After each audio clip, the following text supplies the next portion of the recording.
Good evening. If we could have your attention, we'd like to get started.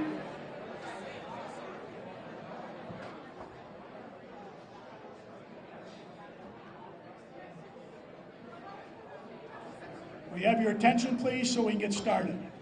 My name is Jim Harrington. I'm the president of the Elgin Sports Hall of Fame. I'd like to welcome you to our 44th banquet. What a fantastic turnout. Once again, capacity for this event. It shows you so much about this area. Ben Erickson, where's Ben at? Ben Erickson is the man that puts this thing on. He is the one who video streams this broadcast now so people at home can watch it. He's also the one that put the slide presentation together that will be going on during dinner and all of our awards tonight. So you'll see our inductees will be up there on the big screen to my far left. Ben is the reason that program has been put together also. So let's give a nice round of applause to Ben Erickson.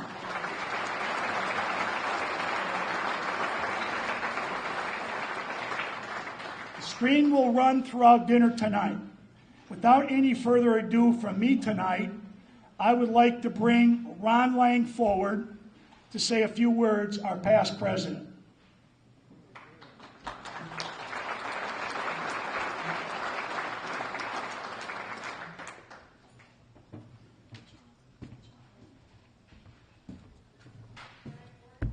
Good evening, everyone. 2023 has been another wonderful year for the Elgin Sports Hall of Fame Foundation. We certainly blessed with wonderful support at our golf outing and here at the banquet from all of our members and supporters. Vince Harris from Larkin High School, who was inducted for baseball. Later on, Betty Villela from St. Edward High School for ice skating. Then we lost Ken Hudgens. Sorry about that. Paul Hudgens from Elgin High School, 1955 for basketball. And then we also lost Don Mapes from Elgin High School, 1953, who was a football and track athlete. Beyond that, at this time, we would like to not only honor those four individuals, but also give you a chance right now to reflect and give thanks and praise for being able to spend this night together, having a wonderful evening here, honoring all of our athletes and individuals for their achievements. So if we could ask you for a short moment of silence.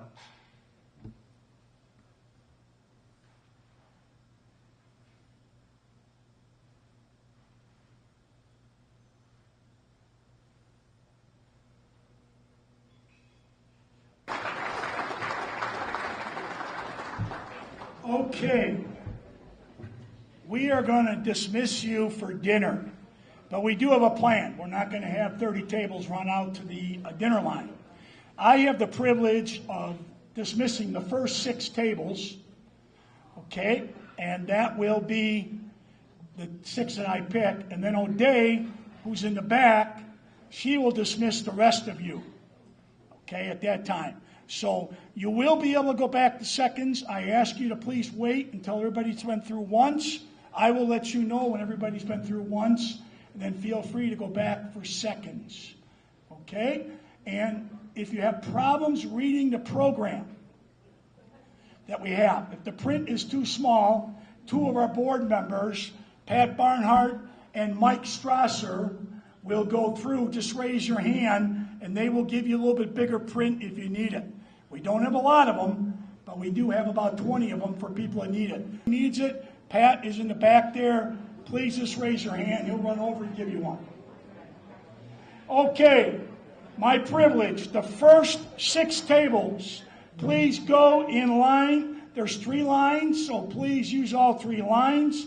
Tables 1, 2, 3, 4, 5, 6.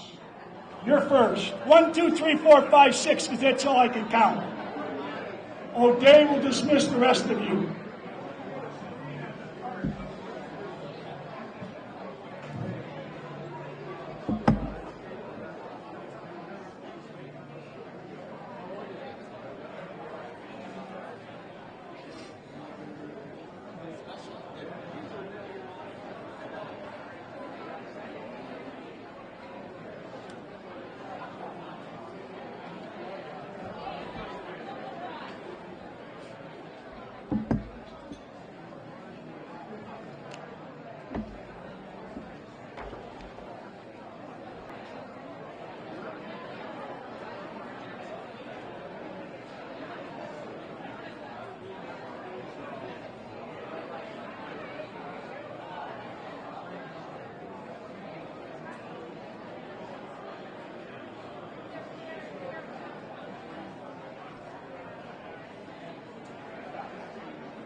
Trying to not eat too much. I don't want to pop these buttons.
Hey, Ben, you don't have to have different tables.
got to retire.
you a bigger one. Were you in charge as well?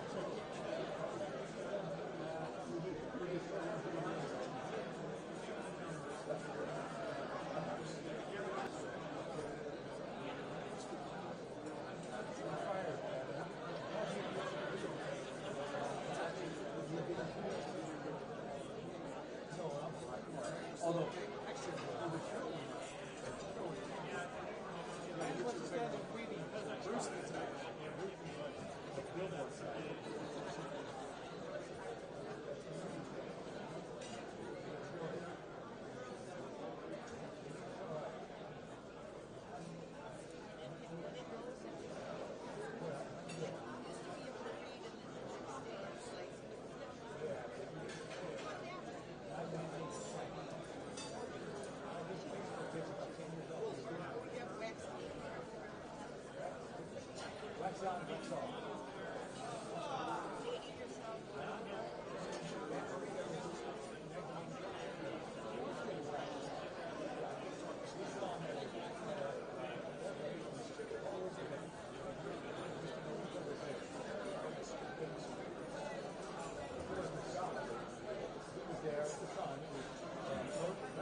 As the desserts are coming out, we're going to get our program started so we get you out of here at a respectable time tonight.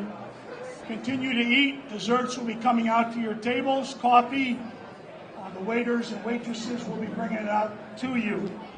At this time, we need to have a very important business meeting. If our Vice President, Scott Mason, would please step forward.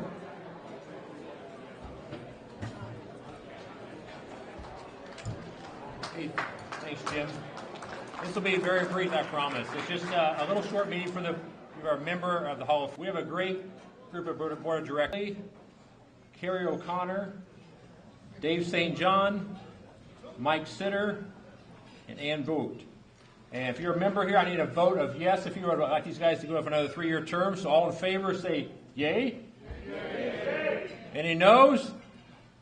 Oh, we got one. That's okay. If I all pass. Thank you very much. We'll give out the program right now. Thank you. That's the type of meeting I like. First off, as the desserts are coming out, if I could have our caterer, Greg Chantaluzzi, please come forward, step out so people can see you.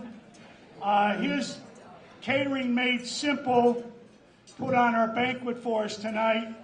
We'd like to thank him and his staff for all the work they did to prepare the food for tonight. Greg donated the sheet cakes for the inductees and programs. We told you a little bit bigger program. Pat and Mike have them. Please raise your hand and they will come around to give them to you.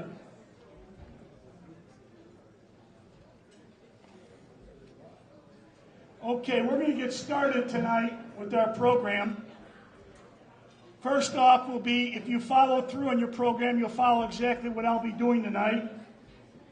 I would like to thank Craig Lamp and Carrie Sun, both of our board members that are up here. They are the co-chairs of the Scholarship Committee for all of their work this year to get us ready for this presentation tonight. Carrie and Craig, thank you. The pictures of the scholarship recipients will be on display for 1 full year in a trophy case by the Rec Center. Also, your name on the scholarship plaque, and that will go FF. This is a total of $51,000. Since we began in 1980, we have given out 636 scholarships to student athletes for a total amount of $776,000.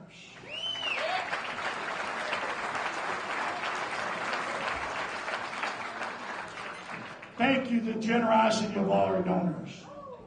I will be calling up the scholarship presenters and recipients by school. As you follow along in your program, their picture will be up on the wall, on the screen. Please stay in front of the podium until all of your school recipients have been introduced. Parents, please stand at your table as I introduce you, unless you are coming up to accept on their. Ava Elders, Lawrence University, not able to be with us tonight, and Nick's grandparent will pick up her award when they come up here. We'd like to just let you know that she was a varsity girls soccer player all 4 years, all conference 2 years, all area, all sectional. Ava Elders. Next up, Nick Goriotis. He also is attending Lawrence University. His grandfather, Ron Jarrett, please come forward to accept his scholarship. Varsity basketball player for 4 years. Varsity soccer, sectional qualifier, IHSA state scholar, Nick Goriotis.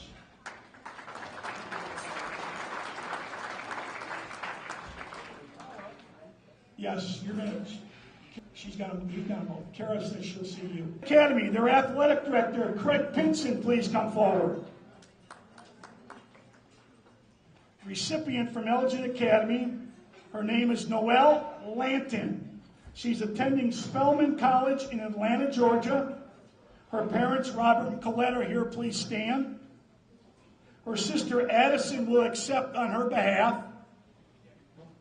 Tennis 4 years, conference player of the year, qualified for sectional and state all 4 years, placed 3rd in doubles junior year, and state champ with her sister senior year, Noelle Lanton.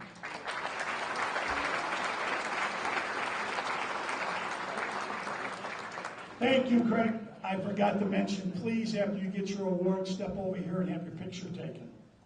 Elgin High School, Athletic Director Paul Pennington. First up, Jack Allen. He's with us tonight, Wisconsin Parks.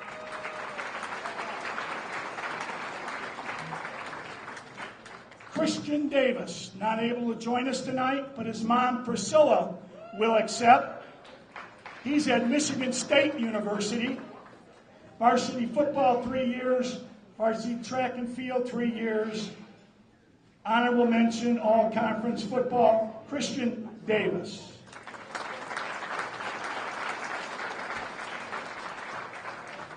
Trinity Evans, she is with us tonight. Elgin Community College, with her mom. Please stand, Tiffany.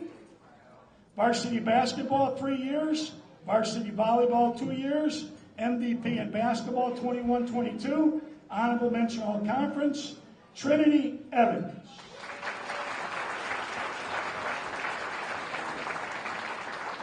Meredith Henry, not able to be with us. She's at the University of Competition Cheer for 4 years, track and field for 4 years, all conference in cheer. Meredith Henry.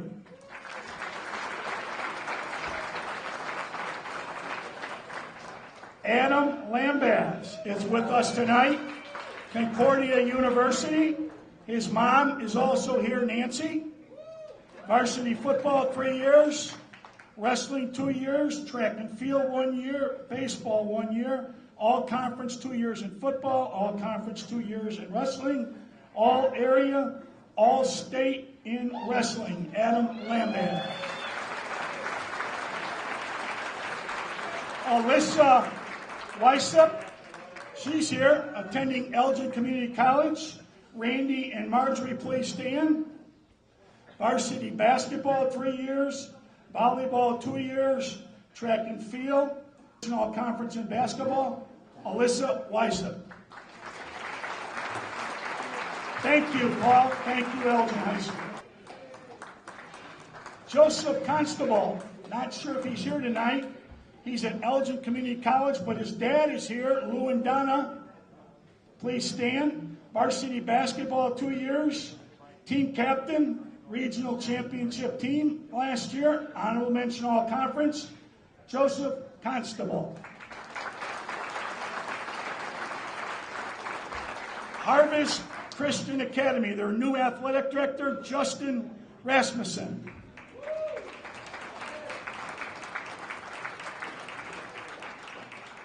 First recipient, Annika Lerner. She's at Grand Canyon University in Arizona. Her dad, Dave, is here to accept. Varsity cross country, 2 years. Varsity track, 2 years. State qualifier in cross country and track, all state in the 4x800 relay. Annika Lerner. David Peterson is not with us. He's Varsity. Larkin High School, Athletic Director Steve Tracy. Maria Ferrer, not with us tonight. She's attending Aurora University. First up, Hector Flores Caceres. He's attending Aurora University. Varsity football, 3 years. Varsity wrestling, 3 years. All conference in football, all conference in wrestling. 2-time sectional qualifier in wrestling, Hector Flores Caceres. Jeannie Jimenez, she's with us tonight, Governor State University. Her parents, Gonzalo and Dalia, are here, and the whole family is here, so everybody stand up, but there's about 8 of you, I think. Varsity soccer, 4 years. Cross country, 4 years. Track and field, 4 years. Parents are here. Dan and Heather, please stand. Varsity basketball, 4 years. Varsity softball, 4 years. All conference basketball, 4 years. All area, 3 years. Bailey Johnson.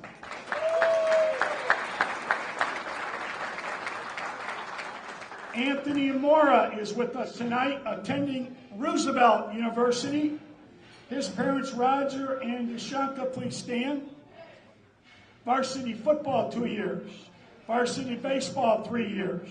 Honorable mention all conference, Anthony Mora.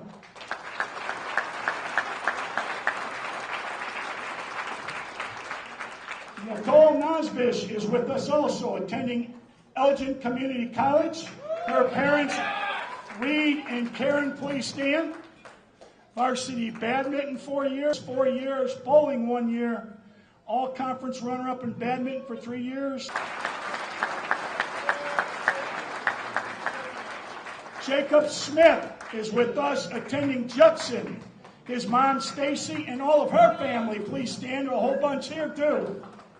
Varsity volleyball, 2 years. Also, team captain, student advisor for the U46 superintendent this past year, Jacob Smith. Thank you, Larkin. St. Edward Central Catholic High School Athletic Director P.J. White.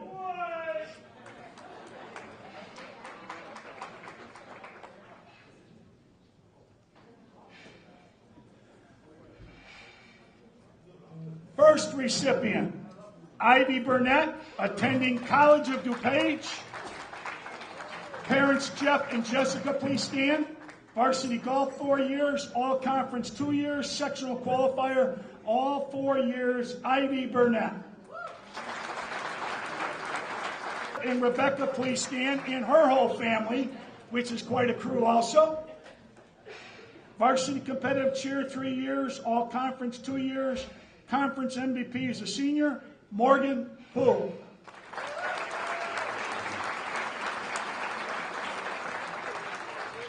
Morgan Satar is with us, Elgin Community College. Parents Josh and Erica, please stand. Varsity soccer 4 years, varsity volleyball 3 years, Morgan Satar.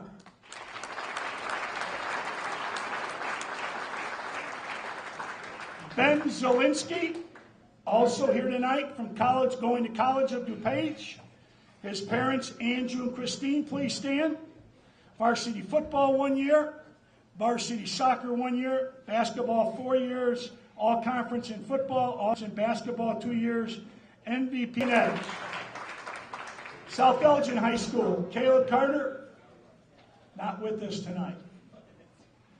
Okay, first up, Jackson Lee, who's attending Lake Erie College in Pennsylvania, not with us, but his parents are here. Scott and Christy, please come up to accept.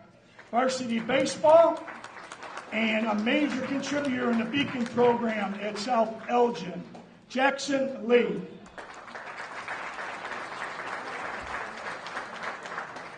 Paige Whalen is with us, attending Elgin Community College. Her parents, Steve and Emily, please stand. Varsity call 2 years, a GPA of 3.97, Paige Warren. Thank you, South Elgin. Westminster Christian High School presenter, Matthew Schulenberg, athletic director. Nathaniel Ephraim, not able to be here. Basketball 4 years, baseball 1 year, all conference in basketball, second team all conference. Another year, Nathaniel Ephraim.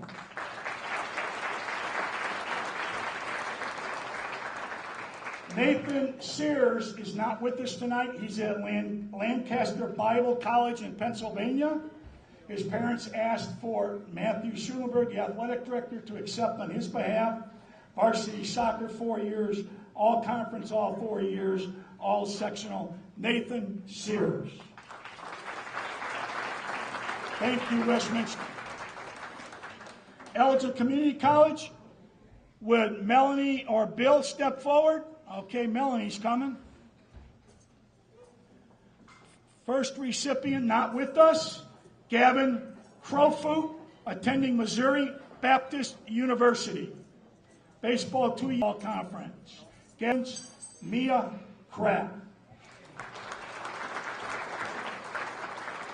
These are the 30 scholarship recipients for this year. Congratulations to all of you and best of luck in all of your future endeavors.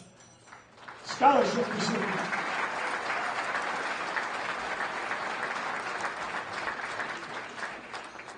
Okay, right away, right into outstanding achievement. I would like to thank Mike Strasser and Nick Bumbalis over here to my left, and the committee for all of their hard work. None of this would have been possible without their time and effort that they put forth. We will recognize the recipients that are here tonight. Parents, please stand as we announce your son or daughter. Recipients, please stand, get your award, and then step over to the backdrop for your picture. 1,500-meter race walk, Sam Gibb. Amelie Guzman, Elgin Road Warriors, National Champion AU Junior Olympics, 1,500-meter race walk, Amelie Guzman. Brindley Jimenez, Elgin Road Warriors, second place 2023 AU Junior Olympics in the girls' 3,000-meter race walk, Brindley Jimenez.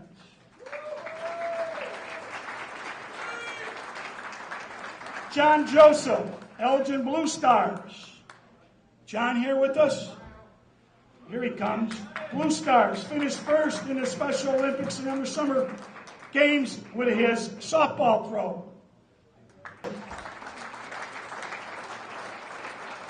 Kalia Lindsay, Elgin Sharks, national champion, AAU Junior Olympics, 12-year-old, 1,500-meter race walk. Kayla Lindsay.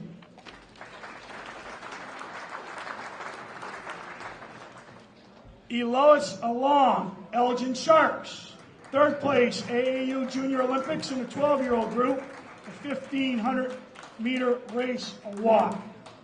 Elois Along. Abilene Moret, Elgin Road Warriors, second place, AAU Junior Olympics, 11-year-old, 15-minute race walk. Abilene Moret.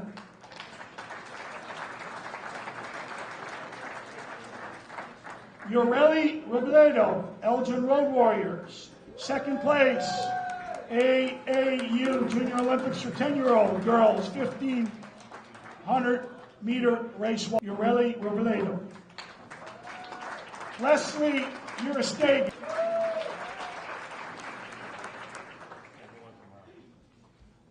Okay, next up, Jack Allen, Elgin High School, Upstate 8 Indoor Conference Champ and Indoor School Record Holder.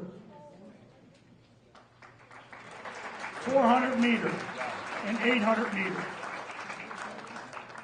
Julius Amandano, Elgin High School, Upstate 8 Conference 113-pound champ.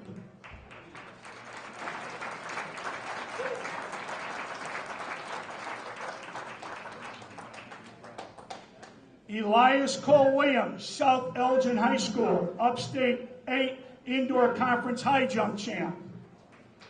Elias Cole Williams. Not here. Okay. David Durante, Elgin High School with the Sharks, National Champion Durante.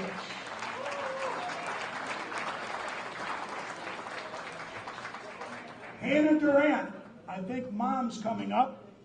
Elgin Sharks, third place, National Junior Olympics, Women's 3,000-meter race walk, National Champion AAU Junior Olympics, 17, 18-year-old, Women's 3,000-meter race walk.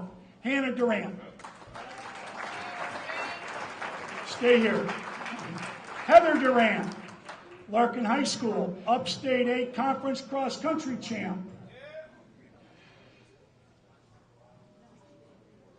And Heather Durant, Larkin High School, with this Upstate 8 Outdoor Conference champ, Penn Relays, walk champion, national champion of 2023, under 20 Women's Outdoor Championships, 10,000 race walk champion, national champion, and national record holder 2023 USA.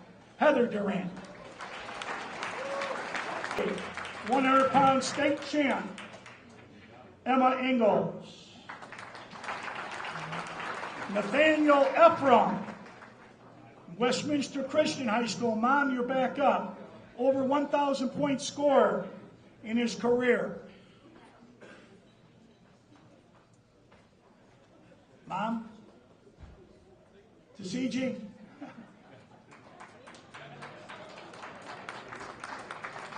Nathaniel's mother.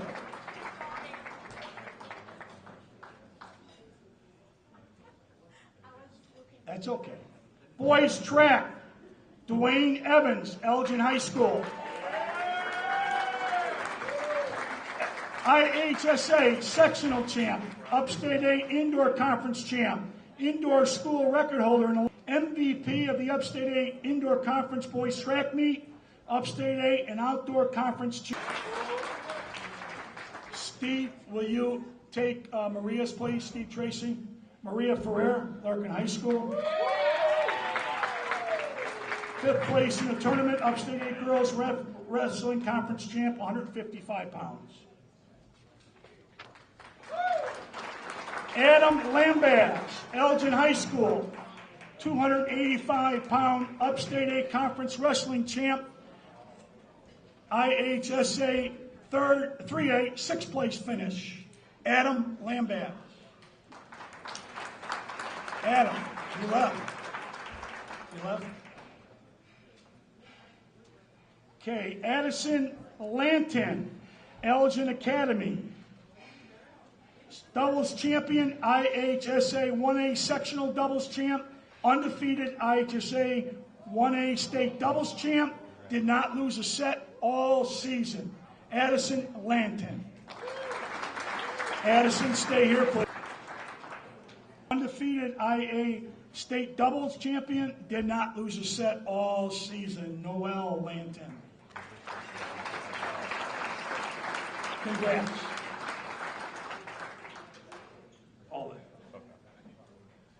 D'Angelo McCullough, South Elgin High School, Upstate A Indoor Conference Champion in a triple jump. D'Angelo McCullough. Mally Patino, Elgin High School, Upstate A Girls Wrestling Conference Champ, 105 pounds. Mally Patino. Mia Reyes, Larkin High School. I think she came with the most tonight. 9 people, I think. Please stand and be recognized, family. Ups champ, 135 pounds. Nathan Sears. Matt, would you step forward, please? School record, all-time leading scorer in soccer goals at Westminster. Nathan Sears. Ben Zielinski, St. Edward Central Catholic High School, Metro Suburban Conference MVP. Ben Zielinski. Alyssa Gersel, Judson University. NCAA All-Tournament Team in volleyball. Alyssa Gersel. Noah Mack, College of DuPage. Is Noah here? All right, there he comes. Okay. 2023 National Junior College Athletic Association Track Athlete of the Year, National Junior College Division, First Team All-American, 100 meter, 200 meter, 4x100 relay, and 4th place in the 4x400. Noah Mack.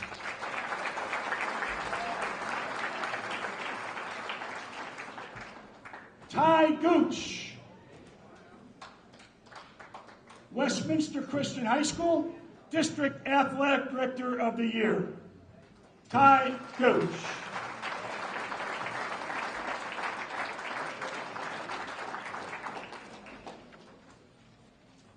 Picture Ty.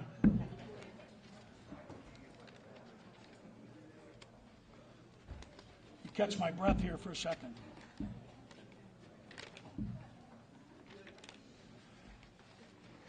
Okay, we will present Vic Massie, but before we do that, we have quite a few past recipients of the Vic Massie Service Award, and I would like them to please stand at their table, wait for the applause until Ken Barnhart, Frank, John O'Hare, Patrick Sharp, Dave St. John. Congratulations to our past Vic Massie recipients. An outstanding service award that we give out each year. These are some of the best people in our community. Next up will be Carrie's son, present this year's recipient.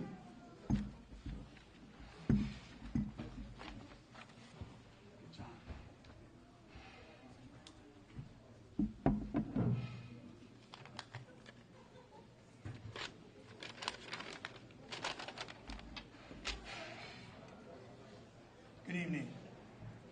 The Vic Massie Award is given and presented by the Elgin Sports Hall of Fame Foundation. This award is a special way of recognizing those who have contributed to Elgin Sports Hall of Fame, to athletics, and to sports in the city of Elgin, and or to in school or schools. Massie Award Outstanding Service Award will be presented by the Elgin Sports Hall of Fame Board of Directors to a person or organization that has made significant, long-lasting contributions to the Elgin Sports Hall of Fame, the city of Elgin, or to its schools. Keith Boline is the 2023 recipient of the Elgin Vic Massie Award Achievement for his contribution to youth sports and to Larkin High School athletics. Keith helped build the baseball diamonds and the dugouts at the original Continental League at Crowledge Field in the early 60s. Later, he spent several years coaching baseball in the Elgin Teener League, which we're also going to honor this. Keith organized the electrician and other outside track and field facilities. In addition, Keith built dugouts for the Larkin High School baseball team, organized construction for concrete floor in Memorial Press Box. He was an active member in the Booster Club for 15 years, including services as the president. And his business sponsored numerous Larkin activities and athletic teams for many years. More importantly, Keith was respected by everyone from kids, parents, and coaches that he ever met. Here to accept the award is his wife, Carol, and say something about Keith is his son, Greg.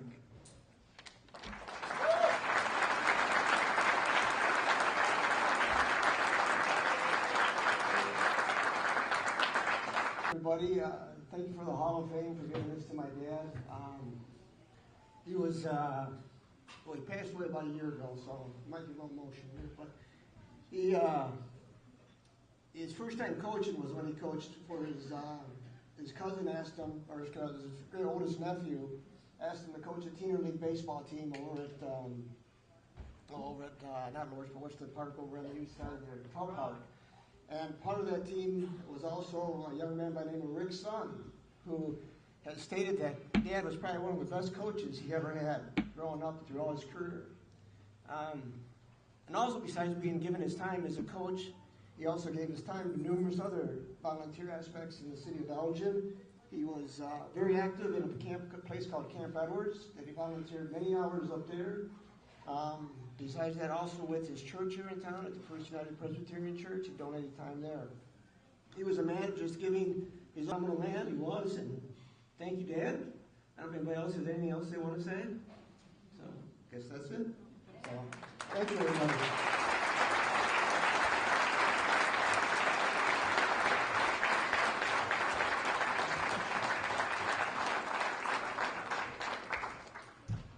Next up will be Ron Lang with team recognition.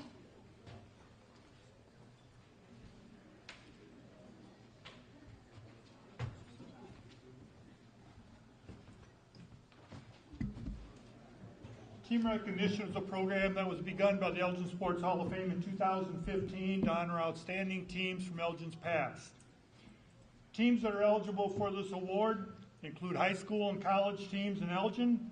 They have to be nominated by members of the organization based on criteria such as they placed in the top 4 in the state of Illinois, or they had an undefeated regular season. Those are just a couple of the possible criteria nominated. The Board of Directors may select up to 2 teams each year. One outstanding youth team from Elgin's past. The teams must be part of a nationally affiliated program, such as Little League, Pee Wee football, etc. These teams primarily include ages 12 to 18. These teams also have to be nominated by members of the Elgin Sports Hall of Fame Foundation. The teams must be either state or national champions. This time, to present our very first youth team, I'll turn the mic back over to Terry's son.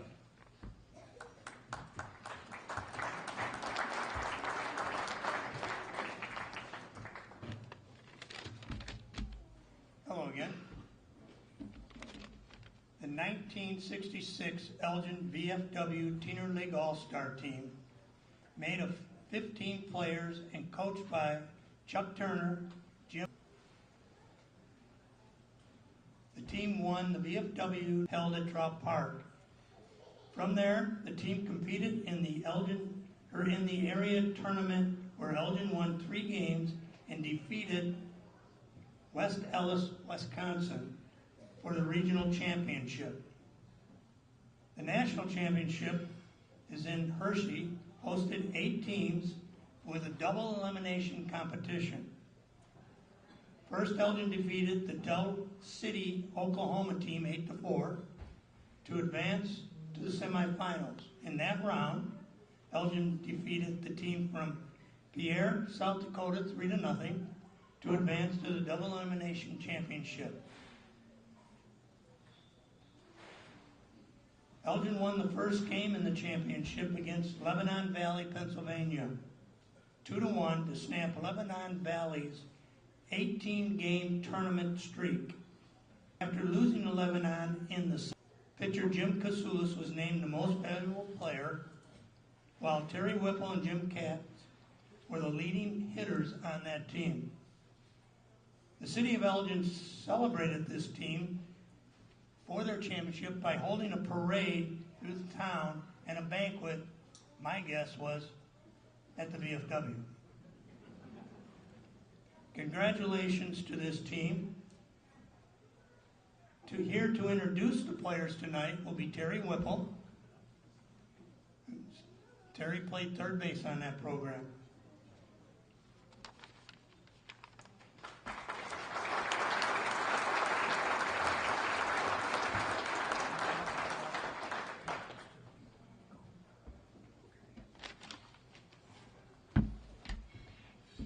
Hello. Good evening to all of you here. Today's actually my 73rd birthday, and I thank you all for coming, all of you here on YouTube. I am Terry Whipple. I was a member of the 1966 Veterans of Foreign Wars Watch City Post 1307 Teener League National Championship team. And it's my privilege and honored task to introduce you to this team. It was 57 years ago, this all-star team was formed by the coaches of the 8 business-sponsored teams that comprised Elgin's Teener League for ages 13 to 15. The league was a part of the VFW Teener League that started in 1950, but it was fully assumed by the VFW in 1951 to make it grow, which it did. By 1961, they had 189 teams, 14,000 players from 22 states with a national championship tournament held in Hershey, Pennsylvania. Or Elgin's Teener teammates. Our head coach was Chuck Turner, whose team won the league the prior year. He was helped by Jim Payne and Bob Marvin on the field, and he used my league team coach, Bob Reimer, as our scout spy at the national tournament. We were old school baseball, and our coaches were not there to teach these all-stars. It was assumed that we had all the necessary knowledge and skills. Their task was to form us into a functioning team. For example, Jack Dahlman and I, we were shortstops on our league teams, but Rick Sund already dominated that position. So Jack played second, and I played third for the first time in my life. So the team was formed, we practiced, and we got lucky. As that year, Elgin hosted the state tournament and Some of the games were at Lincoln High School's ball field. Our opponents came from Woodstock, Batavia, Skokie, and Hampshire. Then Skokie, then Woodstock. We outscored our opponents 16-4. Our strength was pitching and defense. We also hosted the area tournament against West Allis, Wisconsin. They were the prior year champ. This was a best-of-3 tourney and started on July 23rd. Game 1 was a 2-0 win by Jim Kasulis, our number 1 pitcher, who had 6 Ks and gave up 2 walks and a hit. Game 2 was a 2-1 loss by Dan Mick, who got little support from us while having 7 strikeouts and gave up 2 walks and 5 hits. The deciding game was a 4-1 win by Jim Kasulis. He had 5 strikeouts, 1 walk, gave up 3 hits, plus Dan Mick came off the bench to pinch hit a 2 RBI double. We outscored our opponents 23-7 so far. Defense.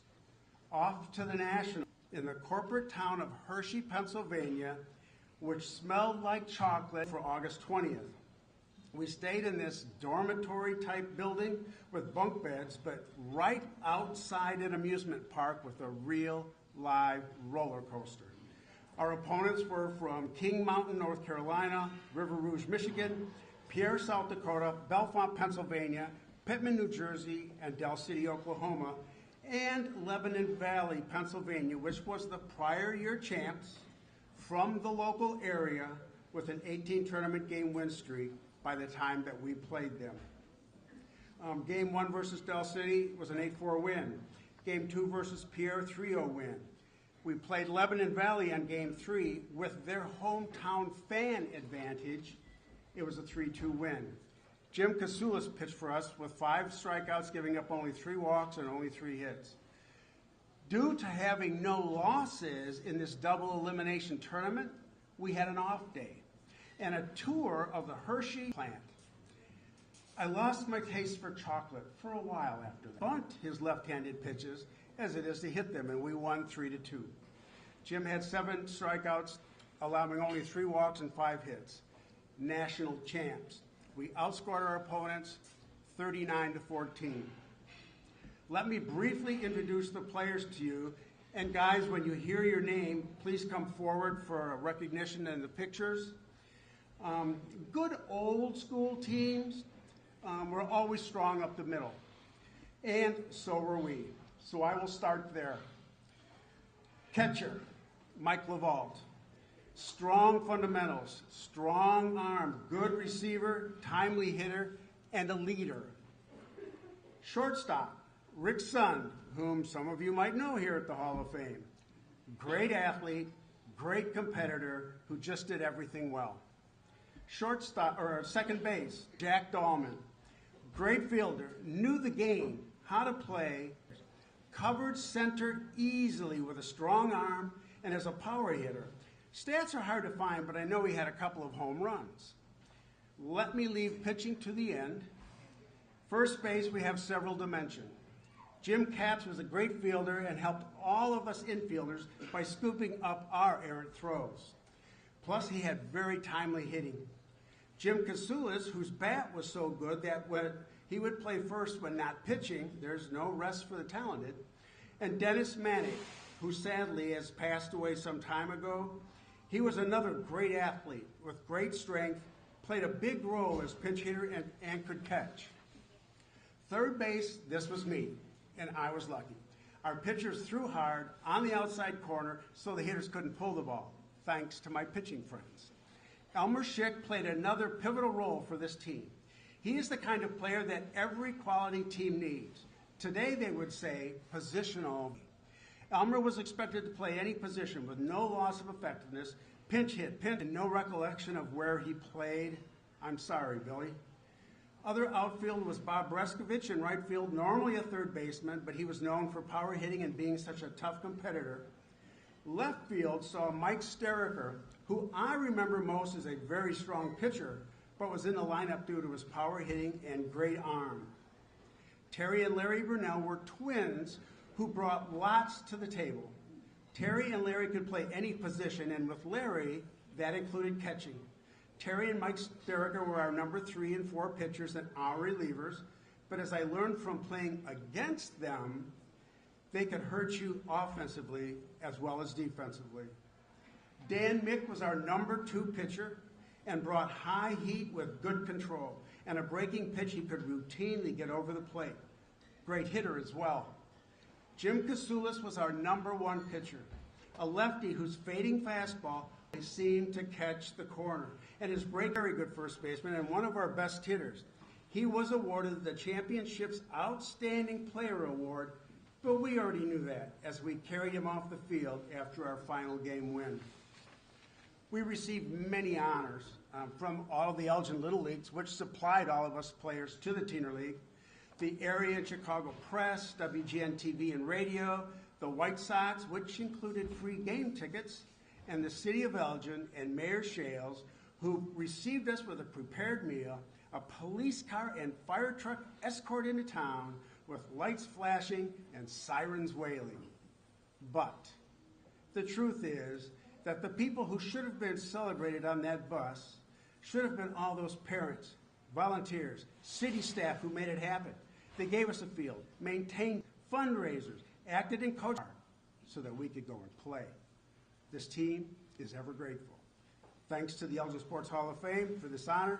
All you are doing for Elgin, Elgin sports, and Elgin's athletes. Thank you.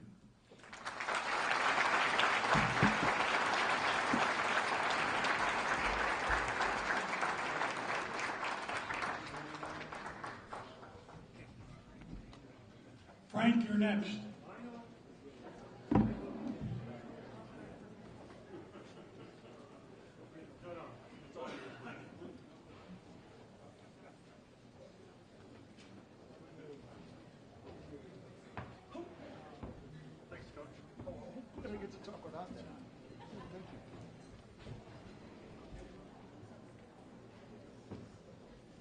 Good evening, folks. I'm going to tell you a little story that's not chocolate, but boy, I tell you, it sure is sweet. A team that in their regular season, for the year, that team was 24-1. 24-1. They won the regional, they won sectional titles, and the super sectional, they beat a team, St. Gregory. So they're down in the state finals. And they play a team, Rushville, who they beat in overtime. Next, they're up against Massac County in the semifinal game. They ended up losing. So now all of a sudden, they're playing for third place. And that team defeated, no, the Timber's not defeated. That team pummeled Pittsfield in the third place game, 72-39. Ladies and gentlemen, it's my pleasure to introduce to you the coach of that team, Mr. Pete Souter of the. Can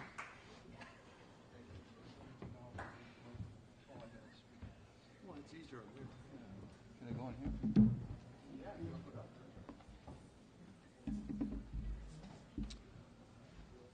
First of all, I'd like to thank the Elgin Sports Hall of Fame Foundation officers and directors for giving the 1985-86 girls basketball team from St. Ed's this recognition. So at this time, we have 3 members from that team that are here. First, Ann Rotundo, if she would come forward.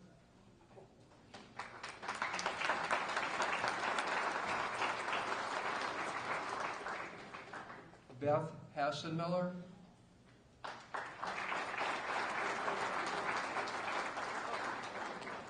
Christine Sullivan.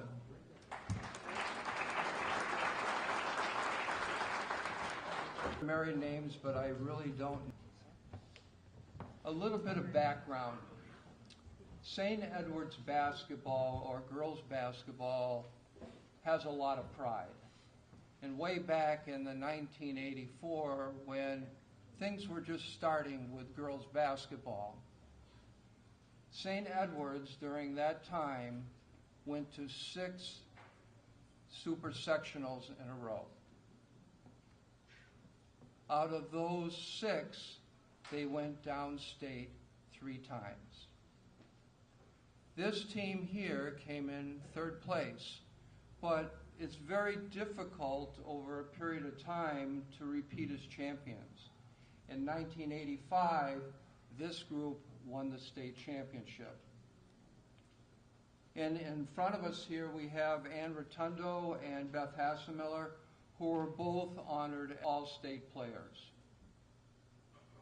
And they should be recognized for their accomplishments. We wish we would have more of the players here with us tonight, but it would really be unfair not to mention their names, because they were as much a part of the team as these athletes. And I think they would agree with me that the chemistry that this team had was really great.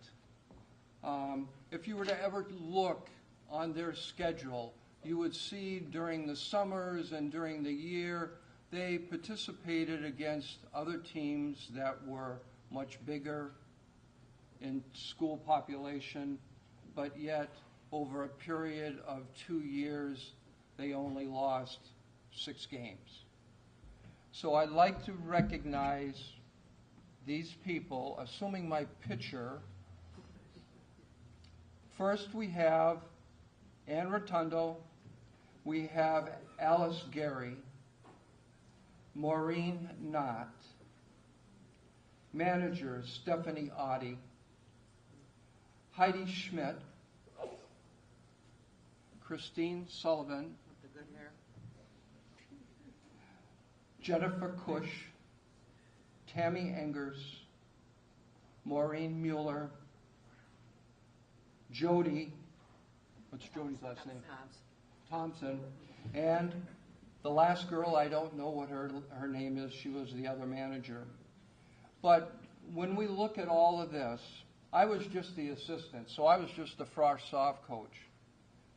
But the man that orchestrated the 6 super sectionals in a row was Ken Mattini. And I wish Ken was here, because he deserves a lot of the accolades for the accomplishment efforts in creating such a great basketball program. Thank you very much, and thanks again to the Hall of Fame for this recognition. Thank you.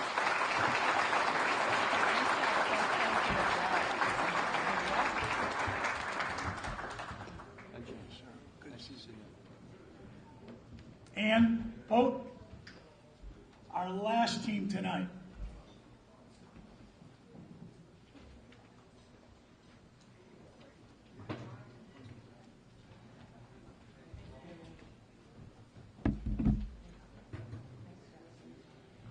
It is my honor to introduce one of the most talented group of athletes the city of Elgin will ever have the pleasure to watch. These ladies compiled a 21-0 conference season, an 0 regular season, and a big conference and beyond.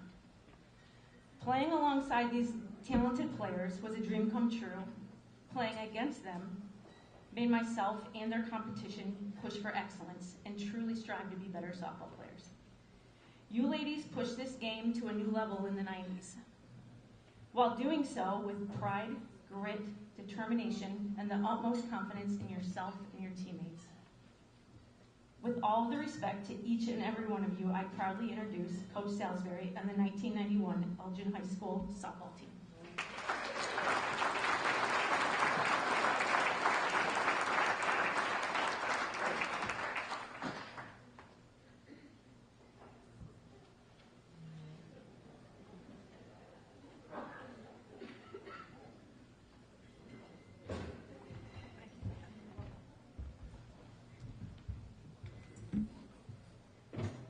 That's a surprise, being introduced by an opponent, the quality of her. That girl could play. Good evening. First of all, congratulations to the honorees who are being inducted tonight also. Max Picorni, I watched you play tennis at Channing Park when I was a little kid playing baseball, and it's incredible to watch him play. And Mark Stetner, I was on the wrestling team with you, and you were really good, and I wasn't anywhere near that good, but Herb would be very proud tonight, I can tell you that. And Matt Schaber, I listened to the Badgers last night. They could have used you yesterday.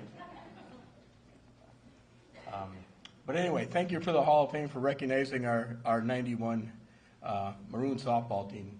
It's a group of athletes that proved to me that talent and desire can go a long way and overcome inept coaching. I was a wrestling coach with 1 year's experience as a JV softball coach. And they said, come on, we can do this. These girls are special. That heartbreaking game in the sectionals. I remember walking into the office one day, I think we were like 12-0, and the best coaching mentor I ever had, Coach Harrington, was in the office. Coach Harrington says, you know, Coach, you're not supposed to win every game in that sport. And I said, I know, but the girls think we can. And that's true, the girls thought we could. Often you hear stories about how coaches affect players' lives and athletes' lives. I think we should also hear about how athletes affect coaches' lives. These girls have really affected my life and how I approach my job later on. After my years of coaching at Elgin, I became the athletic director for 21 years at Rice Lake, Wisconsin. And during that time, I worked with literally hundreds of teams and coaches, and in trying to get them to understand the dedication and competitiveness that it takes to win and the high standards. And I learned a lot of that from this group of girls that I worked with at Elgin High School. It was a true honor. Finally, I guess, why don't you guys all come up here and stand in front? I'm not going to introduce them because I don't know everybody that's here now because Kiefer came in late, so I didn't know who was all here. But why don't you all come up here so we can save some time? Just come stand in front up here.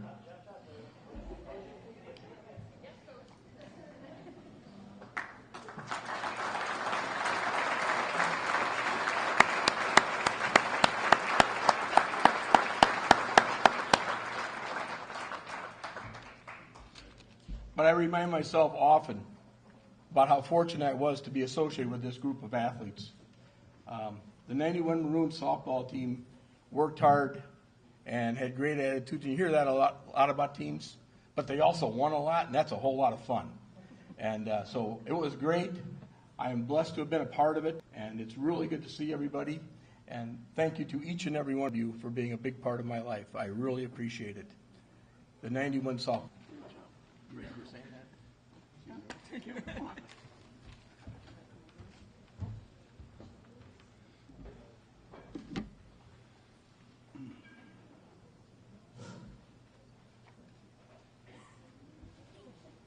Make sure we get a picture too.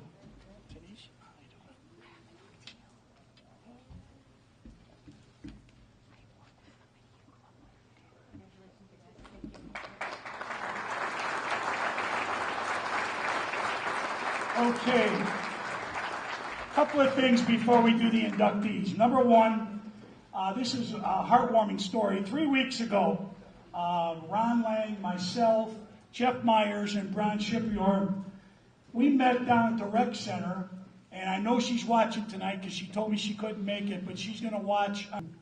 We had a chance to meet Judy Wegner, who was inducted into our Hall of Fame in 1990, for about 2 hours with Judy, talking about trap shooting, which I know nothing about, and she was everything, the best trap shooter in the state of Illinois and one of the best in the country.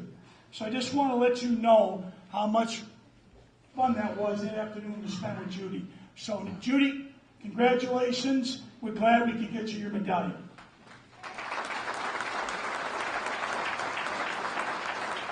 Before we begin the ceremony here, I would like to introduce the past inductees that are here with us tonight. When I call your name, please stand, stay by your table, hold your applause till all of them have been introduced, and we'll go from there. Ken Barnhart, please stand. Gary Boleen, Terry Drake, Jennifer Haley, myself, Jennifer Kiefer Gump, Amy Kovacs, Mary O'Brien, Ann Rotundo Riley, Beth Hassemiller Saucer, Jim Smith, Roger Smithberg, Dave St. John, Rick Sun, Gus Vaughn, and Ann Vogt. Congratulations.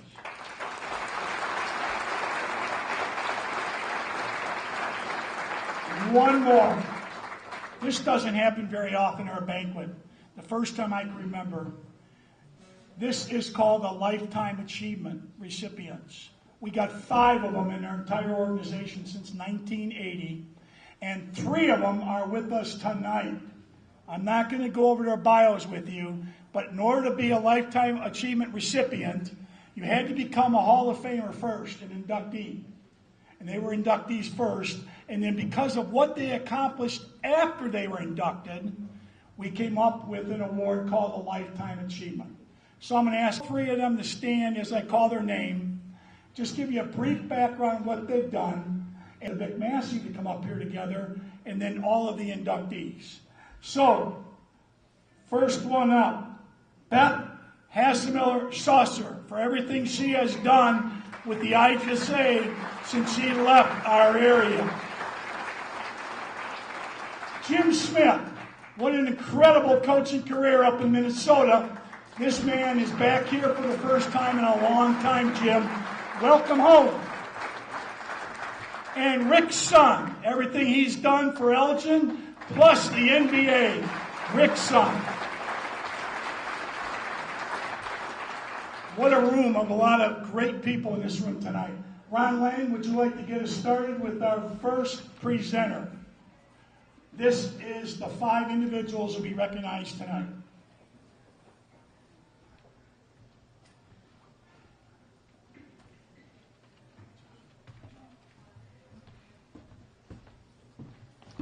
As you can see in your program, was quite a phenomenal athlete at Larkin High School. 1989 Upstate 8 Conference Championship team. Craig writes that we all knew that Wes was destined for sports greatness, as all of us fully believed he must have been born 6'5" and 250 pounds. He was always not only the biggest guy, he was the fastest with sprinter speed. His athleticism was also apparent on the track team, as he was a conference leader in the shot put, as well as a state qualifying wrestler. During double sessions in football, the linemen had to practice against the hated 7-man sled. The coach would yell hit, and we had to push that heavy sled until the whistle blew. Fortunately for us, Wes hit it so hard he broke the sled. We were in awe and couldn't believe anyone could hit it so hard to damage it. The players were all smiles, and they were congratulating Wes while the coaches were celebrating. Years later, Craig ran into a football player from Naperville Central. He wanted to go up against him. I asked him, "What are you complaining about? We had to go up against Wes Balkins every day in practice." Our competition had to deal with the biggest, strongest, fastest, incredibly intense and determined athlete in Wes Balkins. It's always been an honor to not only call Wes Balkins a valued teammate, but even more, a good friend. Congratulations, Wes, on the honor of joining the Elgin Sports Hall of Fame. The members of the 1969 Larkin High football team are all proud of you. Coach Bill Burns added, Wes' induction into the Hall of Fame is well deserved. He was an outstanding 3-sport athlete. As our heavyweight wrestler, he had the crowning moment of a team win over our first rival, Elgin High. Down to the last 3 matches at Elgin, 3 pins and 15 points to overcome the lead and win. The next 2 Larkin wrestlers were able to pin their opponent. He needed a pin. Yes, Wes was expected to win, because if you look at his record, he was an outstanding wrestler, rarely defeated. But you can never be sure in wrestling, whether it be a decision, whether it be a pin. However, Wes came through, and there was joy for Larkin fans and sorrow for Elgin High fans. Coach Roger Smith's message, way to go, Wes. I am so happy for you. I am glad to have been one of your coaches in football and wrestling. So Wes, we know you're watching. Unfortunately, Wes couldn't be here from Arkansas because he's preparing for hip replacement surgery. But congratulations, Wes. Your induction is certainly well deserved. To accept Wes Bulkin's induction to the Elgin Sports Hall of Fame tonight are Larkin classmates Bolene Willis and Jan Orgel Bickle. Ladies.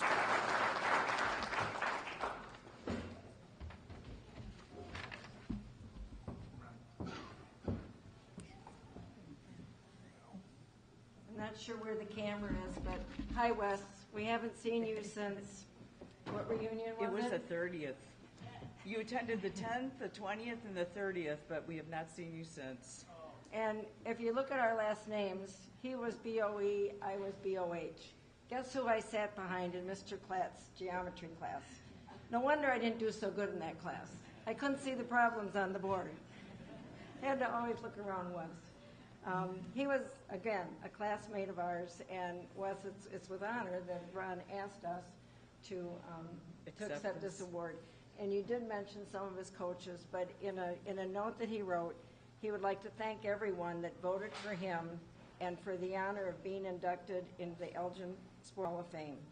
He wants to thank all of his mentors and coaches from Larkin High, Ray Haley, Roger Smith, Bill Hofstetter, for their support and help. So again, congratulations, Wes. Congratulations, Wes.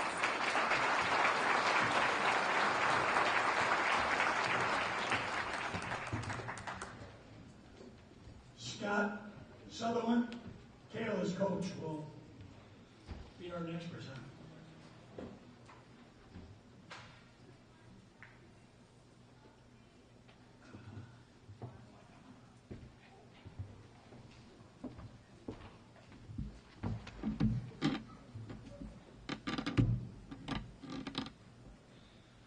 Good evening, everybody. Congratulations to all the recipients. I'm kind of pulling double duty for Kayla tonight. One, introducing herself, and then also presenting her speech for her. Kayla Oranger, a 2009 graduate of Burlington Central High School, is inducted into the Elgin Sports Hall of Fame for softball. Kayla set the school records with 212, the 11th, ranking 11th at the time in IHSA history. Most runs scored with 177, at that time 12th in IHSA history, and most stolen bases with 159, at that time 9th in IHSA history.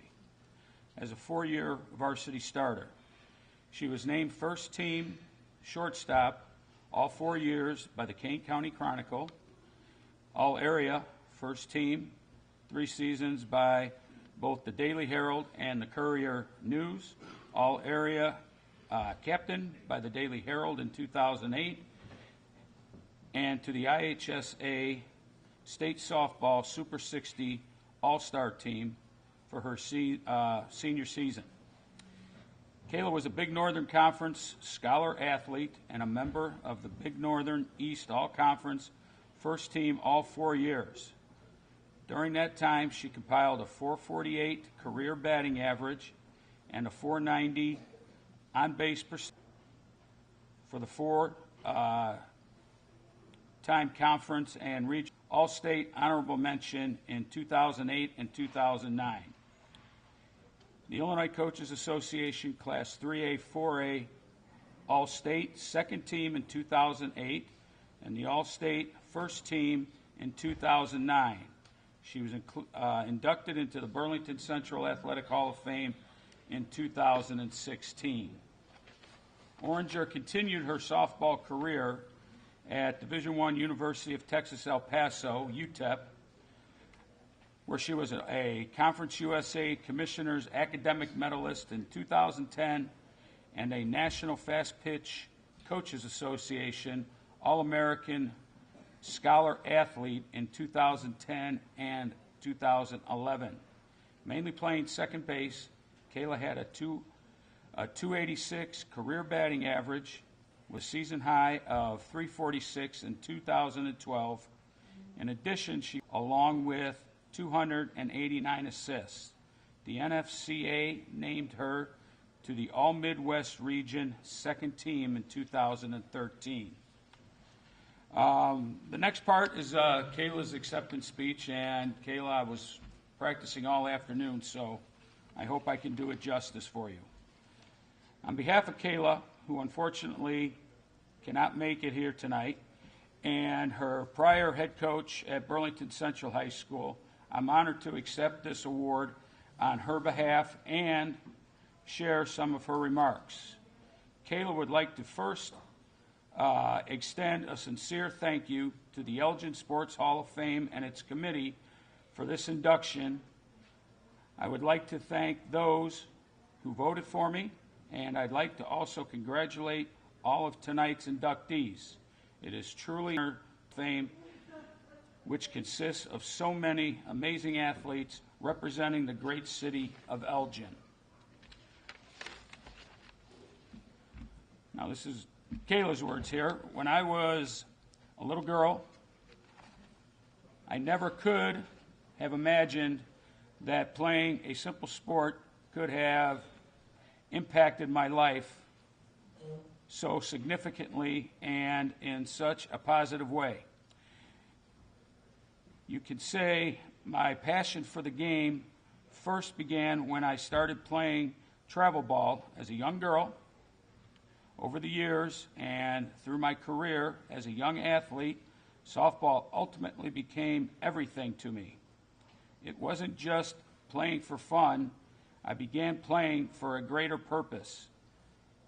Between countless games, endless miles traveled, euphoric wins, heartbreaking losses, the game never just was just a sport to me. It became my way of life for years. All of this in what truly ignited my passion for the sport for as long as I can remember. My ultimate dream was to play softball collegiately. With the expectations I had over the years, along with the support and guidance from family, coaches, and teammates, I'm proud to be able to say I achieved that dream of mine.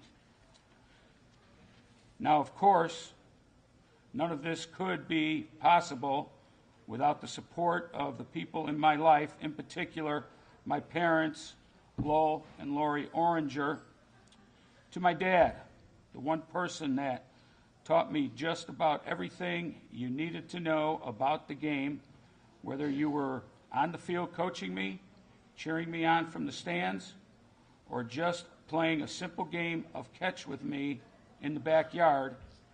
You have easily been the biggest influence on my softball career, and without you, none of this would have been possible. To my mom, Lori, who did not know much about the sport, I thank you for being the biggest cheerleader and support system career. At this time, in my speech, I have to thank myself because in Kayla's words, with a happy face there, to my coach at Burlington Central, specifically Scott Sutherland, I thank you for having such an enormous impact on my softball career. Looking back on the 4 years we spent together, they were easily some of my best and most enjoyable memories I had throughout my career. It is because of your leadership, dedication, and relentlessness, desire to win, I grew into a stronger player than I thought I'd be. You made me realize my true potential, pushed me to new heights, and drove me to be the best player I could possibly be, and for that, I will always be tremendously grateful. I also must acknowledge and thank my coaches and teammates at the University of Texas, El Paso. To my coaches, Kathleen and James Rodriguez and Dana Lambert. The three of you became like family to me. Thank you for not only teaching me the skills of the game, but also instilling in me the values of discipline and perseverance. Your mentorship shaped me into a better athlete and an even better person off the field. You all have had such a profound impact on my life, and I cannot thank you enough for helping me fully reach the potential as a college athlete. In closing, the simple sport of softball helped mold me into the person I am today, and I will forever be grateful for the opportunities it provided me, along with the lifelong friendships I was fortunate enough to make. Once again, thank you to the Elgin Sports Hall of Fame for the induction honors this evening. And lastly, just two quick things off script here. In the super sectional game in 09, we're playing Vernon Hills, and we're winning 1-0. They got runners in scoring position, and there's 2 outs, and they hit a little duck snort behind third base. And I'm thinking to myself, okay, we're in trouble now. And then all of a sudden, out of nowhere, here comes Kayla making a diving catch and landing face first into the dirt and hanging on to the ball and ending their threat, which was probably the biggest play that propelled us to make it downstate that year. And as she's laying on the field after the play, myself and Lowell look at each other and go, what are we going to do? I said, well, go out and see how she's doing. Really bothering me right now. And she mentioned that playing a simple game of catch in the backyard, where not too long ago, I think I saw on a YouTube memory that on her wedding day at the reception during the father-daughter dance, Lowell brought out the gloves and the two of them played a game of catch. So I think that's what the sport of softball has meant to the family. So, Kayla, I hope I've done you justice up here, and have a fruity drink for me, and congratulations. All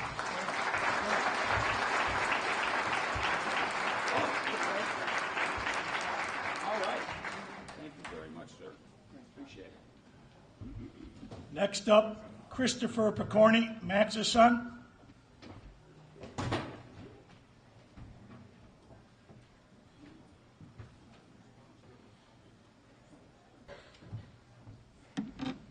Good evening. A man walks into a bar. No, I'm just kidding. I feel honored to be here with you tonight and take part of the accomplishments of my dad.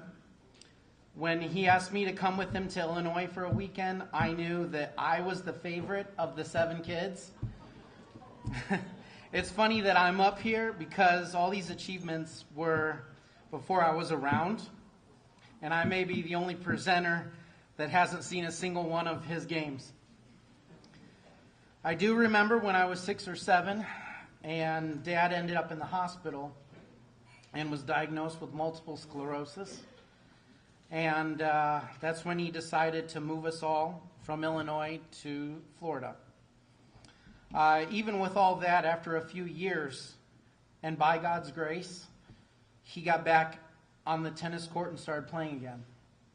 I remember Dad asking me to go with him to the tennis resort and playing against the pros there and beating them.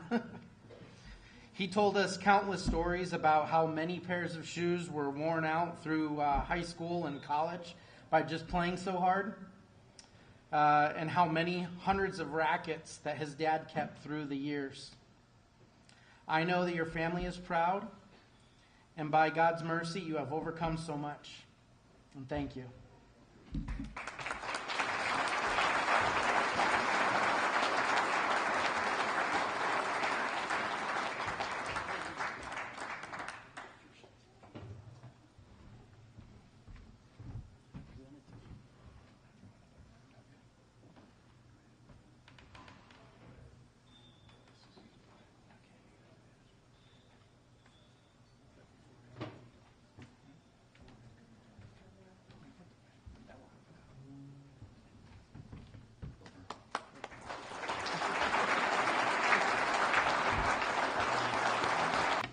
Carrie's son called me and said, "You've been inducted to the Hall of Fame." I thought, no way.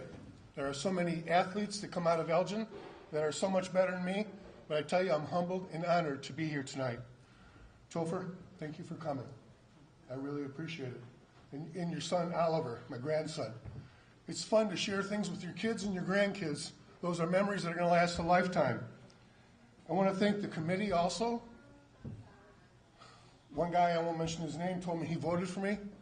I don't know if that was the only vote I got, but thank you so much for this honor. I'd like to thank my wife, who hopefully is watching on YouTube. She couldn't be here tonight. Most of the time when I go anywhere, she travels with me. Just a brief story about her.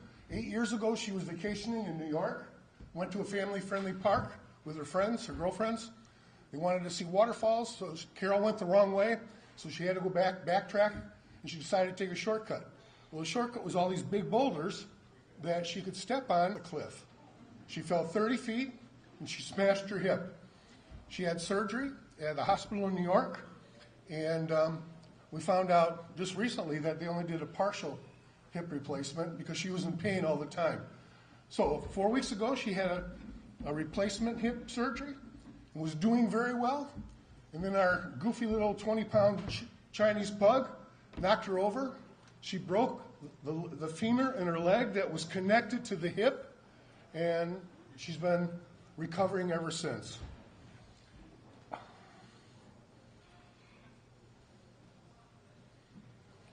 One thing I have to say about her, we have 8 children. You said 7. We have 8. Don't you know how many you have in your family? Their ages go from 45 down to 27.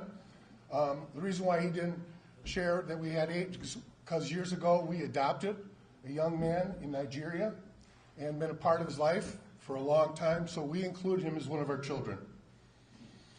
With you, at the end, a few miracles.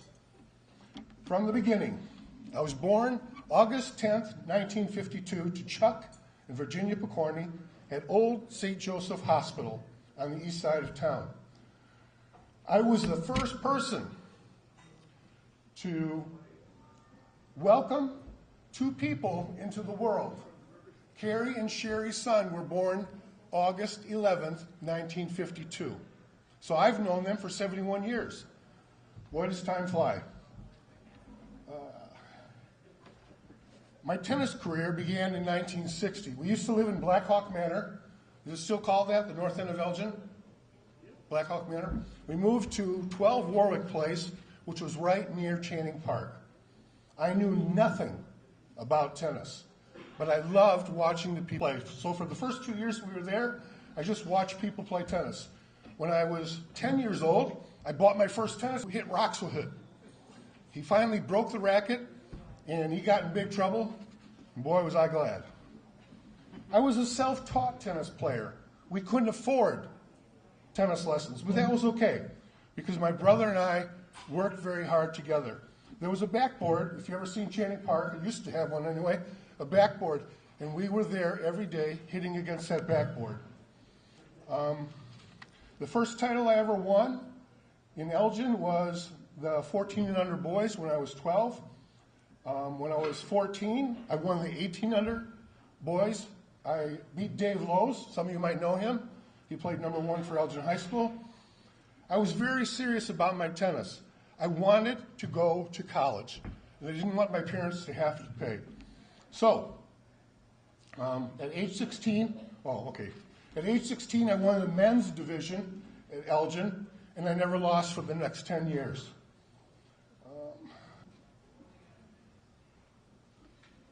10 seed there, 6-0-6-0. He didn't win a game.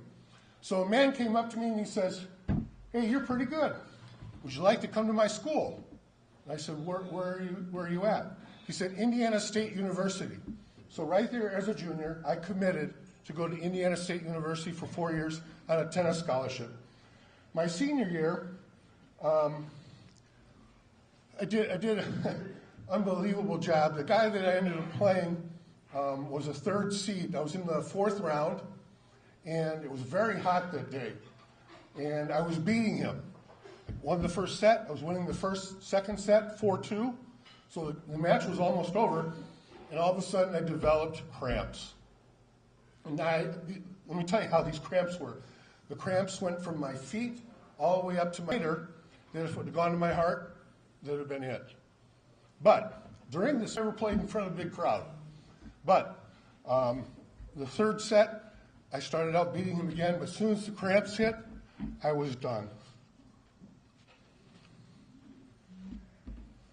All right, in college at Indiana State University, I had the privilege to play a lot of really, really good players, particularly two players from Australia. One was the #1 singles champion, the other one was the #2 singles champion, and I beat them that year. It was a great accomplishment, and I really enjoyed it. My doubles partner and I played at the NCAA tournament in Notre Dame, and we played against the 7th seed, okay? And we were beating them. We were beating them badly. And we said to one another, this is really cool, we got to keep this up. Well, we ended up losing, we choked.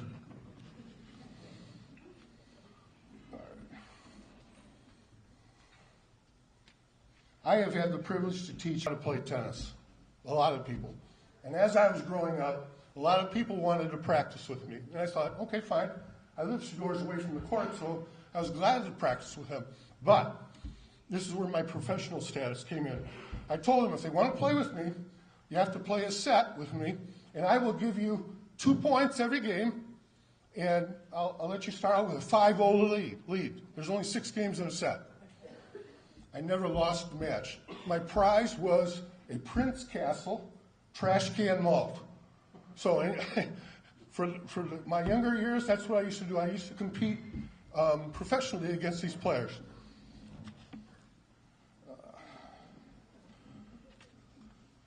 You know what? I'm losing my place.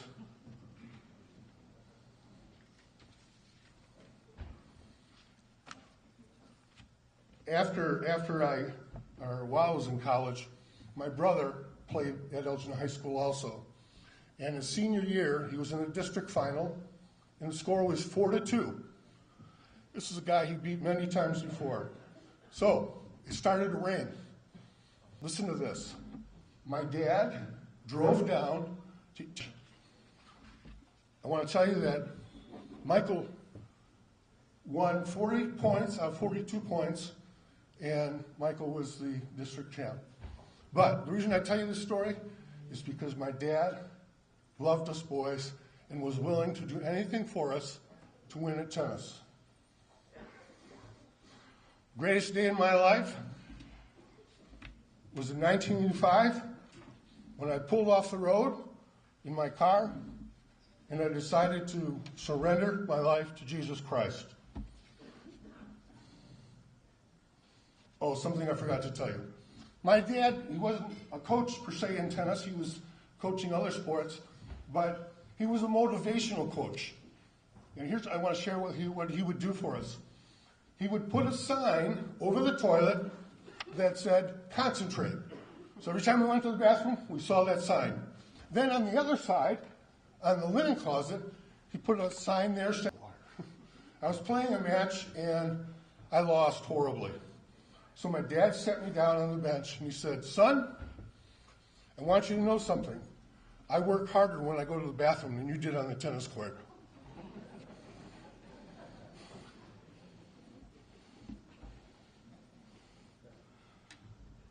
I was married in 1985 to my wife, Carol.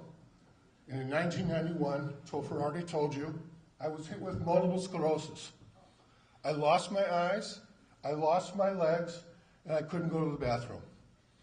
Here I am laying in the hospital, have 5 kids, and what am I going to do? But by the grace of God and by the hospital giving the protocols, steroids, I was able to recover. Now, I am very happy to say to you, do I look like I have multiple sclerosis? No. When God heals, He... bunch here I could tell you, but I don't know about you, but as you get older, when your parents die, you have to decide with your family what to do with the finances that they left you. Well, we had a situation in our house, and we split the money with my wife's brother, and he wasn't happy. So he lived in Augusta, Georgia. I live south of Sarasota. He drove 12 hours all night on a moped to talk to me. We weren't supposed to talk to each other because we each had attorneys, and the attorney said, just go through us. All right, so he came to the door, knocked on the door, and I said to my wife, your brother's here. And she says, so? He wants to talk to you. I'm not going to talk to him. So I opened the door, and I said, what are you doing here? And he stood there, and he says, I want you to know I've made some mistakes. So I thought, well, couldn't get this thing done. So brought him in the house, first room, and finally I got to the point, I said, look, what do you want me to do about it? And he stood up, pulled out a 9mm Luger, cocked, loaded, pointed at my head, and said, I've come here today to do what I should have done a long time ago. This is true. So I'm standing there looking at this gun pointed right at me, and it's like, oh no, now what do I do? So I started walking slowly around the table, and I started praying. I said, God, please help me. Walked a little further, and I said, I guess, Jesus, I'm going to see you in a couple seconds. Perfectly calm. What else could I do? But when I got that close to him, I saw that I was still alive, and I lunged towards his hand that had the gun, and my body lunging forward knocked him down on the ground. So here we're wrestling on the ground with his gun, loaded, cocked. And my wife walks into the room. He points the gun directly at her. This is nuts. So I hit him as hard as I could in the side. Let's see.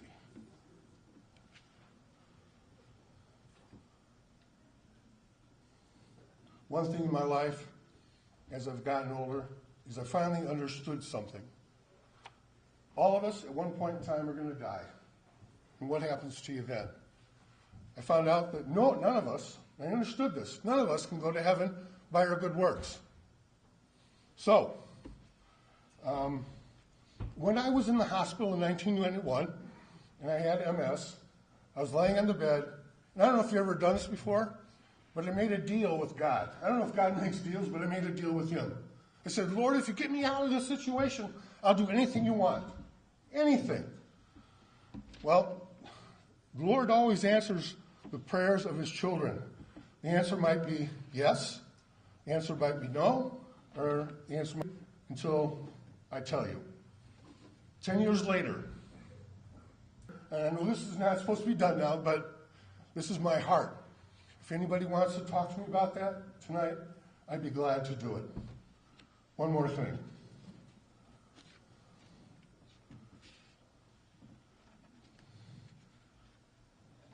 It's a real treat to be around all you athletes. I want you to know that greatness is not measured by the awards we get. Greatness is measured by what other people say about you. Many of you said very kind things to me tonight, and I'm truly grateful. I want to tell you thank you so much, and God bless you all.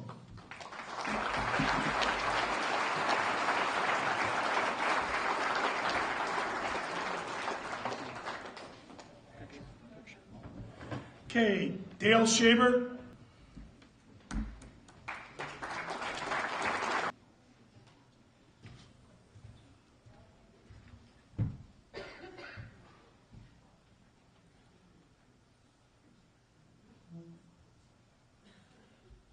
It's been a number of years before I've been able to get up and speak in front of a bunch of people, and I thought it'd be a really good idea tonight if I wrote it down, so I wouldn't meander and freestyle too much and be up here for too long.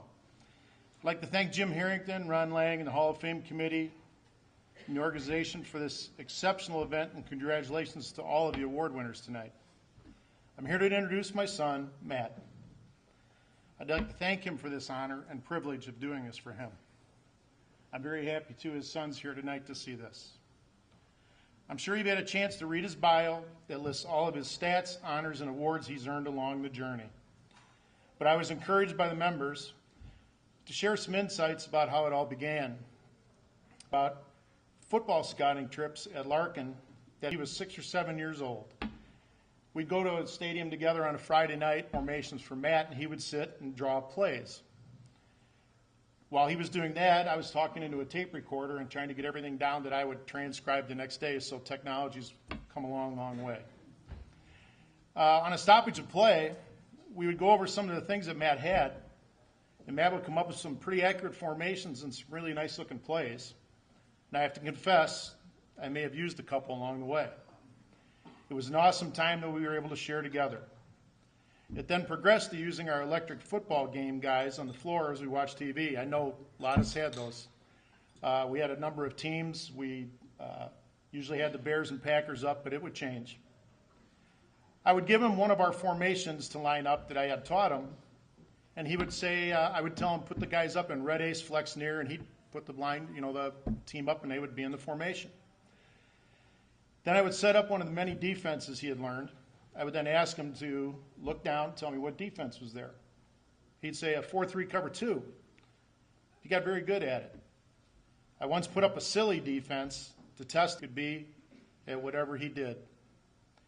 He was lucky growing up to be able to hang around at Larkin and to watch and learn from so many of the athletes and coaches that he admired. This experience helped Matt become a tough competitor and leader, all qualities he carried into his adult life. As a community, we can all be very proud and appreciate what Matt accomplished in his athletic career at Larkin. As a family, we are most proud of the son, the brother, the husband, the father, the godfather, the first responder, and the man that he has become. It's my honor to present Matt Shabert as a new member of the 2023 Elgin Sports Hall of Fame. Matt.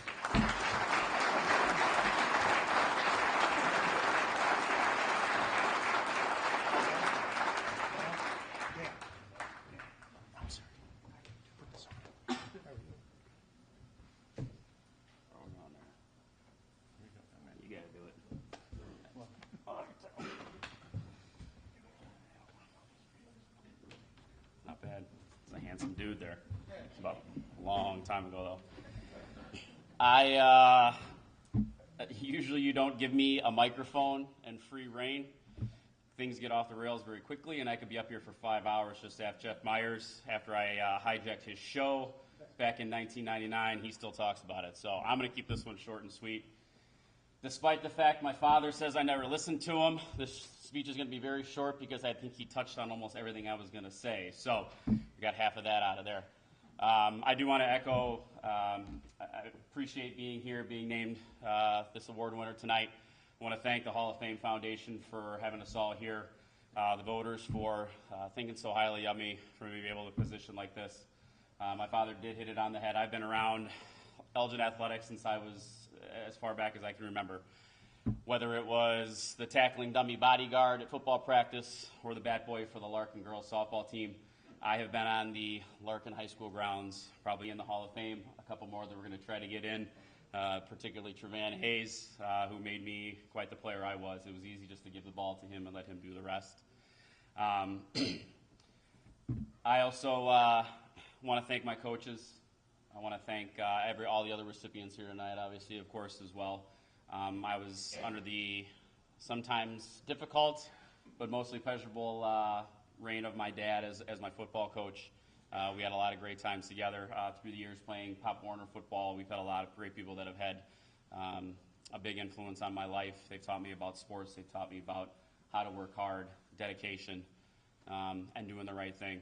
And it's paid off here by, again, being humbled to be up here accepting this award tonight. As I mentioned, my teammates, we've had plenty of them over the years, and some of them I would love to be here tonight. I can't name them all. It's quite impressive to see them and what they've become, and just looking back on all the stories we had of an athlete already. It'll be a different city, but hopefully you can be accepting an award like this for your athletic accomplishments someday. My sister and my mom, who literally were Larkin cheerleaders, so they were out on the fields, they were on the basketball courts. They've been cheering everyone along the way, and I just so happened to be a part of what they've been able to do as well. I really feel bad for my wife. She's the one that has to put up with me telling the same Glory Day stories over and over and over again, but she takes them in stride and still loves me anyway, so that's probably the biggest honor I could ever get. My dad being able to introduced me tonight. I just want to really give him an extra special thanks. Like I said, when I was real little, he would come in on the weekends at Larkin and open up the athletic rooms. I would go over all these different situations of, throwing a touchdown at the end of a game or making the last second shot, shooting hockey pucks in the upstairs gyms at Larkin High School. He's been there for me as a coach. He's been there for me as a father. And so for as much as I'm honored to be having this, and I will use this time to make a plug that hopefully we can get him on a ballot sometime soon as well. So we'll get you out of here. I know it's running on, but again, thank you so much. I'm humbled. I'm honored. This is awesome to be a part of the storied Elgin sports career and history. It's a great night for me. Thank you so much.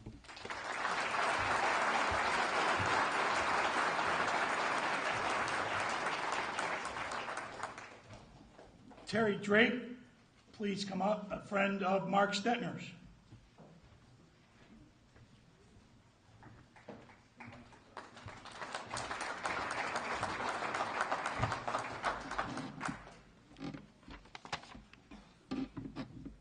Good evening. I'm honored to introduce Mark Stetner for induction into the Elgin Sports Hall of Fame. Stet and I have been close friends for over 50 years. We played Little League baseball and several sports at Ellis together, but ironically, we were never at Elgin High School. I ran track and played basketball, while Mark wrestled and played football. He was, of course, outstanding in both sports, as evidenced by being chosen as the Elgin High Athlete of the Year in 1974. But football was his love. In his senior year at Elgin, he led the team and the Upstate 8 Conference in rushing touchdowns, and scoring. He was named All-Conference, All-Area, and received mention as an All-State and an All-American running back. He was a pure power runner as well as a punishing blocker. After high school, Eastern Illinois offered him a football scholarship, and Mark made the most of it. Mark was a 4-year starting running back for the Panthers. He had 7 games with over 100-yard rushing and 1 game with over 200 yards rushing. By early in his senior season, he had set the all-time records at Eastern Illinois for single-game rushing attempts, career rushing attempts, career rushing touchdowns, and career rushing yards. He was the greatest running back in Eastern Illinois history. And then there was told him congratulations, but now the team needed him to switch to defense. And being a true team player, Mark accepted the switch and played the rest of his senior season on defense. To me, the ability for Stet to humbly accept such a dramatic change at that moment in his career is the ultimate reflection of his character. As you can imagine, Mark was highly respected and admired by his teammates and coaches for his tireless work ethic, his competitive athletic spirit, and his genuine commitment to the team.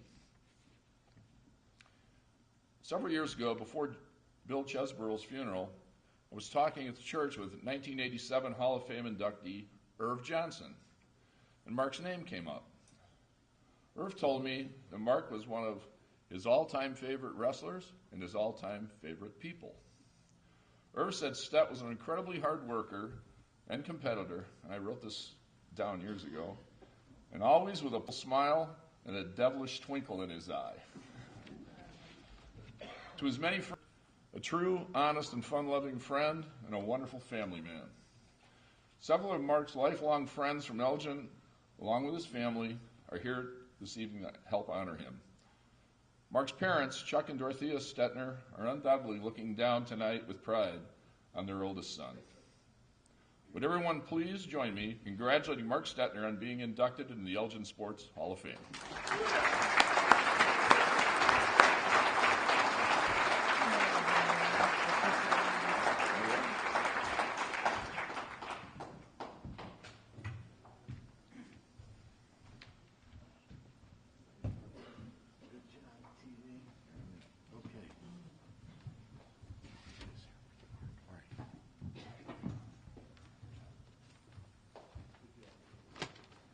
TD, you checked many of the boxes I had on here to talk about. We were very close friends, and I told Terry while we were in college that he could call me anytime he wanted to. Just give me a buzz. One time he called me. Eastern Illinois was up at northern Iowa, and he called the hotel we were staying at, and the general manager and head coach, we were on our way to the game, and he called the office. They stopped the bus on the way to the game, and they said we had an emergency call. So I had to get off the bus and sit at the general manager's desk, and with my head coach in front of me, the GM and my position coach, and TD, what's the call all about? And I said, Coach, everything's okay. Let's get. Whoop. Pardon me. So we got back on the bus, went to the game, and I can't believe, here we stopped the bus. It was nuts. Anyways, we started the game, and then we heard this guy, hey, Stet, and the head coach says, is that the same guy that called you at the stop that bus? I said, yeah, the same guy. But wow, this is unbelievable. I'm very honored, and I want to thank the board and coach. Thank you very much, and everyone that's members on the board. And it's amazing what the foundation does for all the kids that were here. The 776,000 of scholarships that were raised, it's amazing.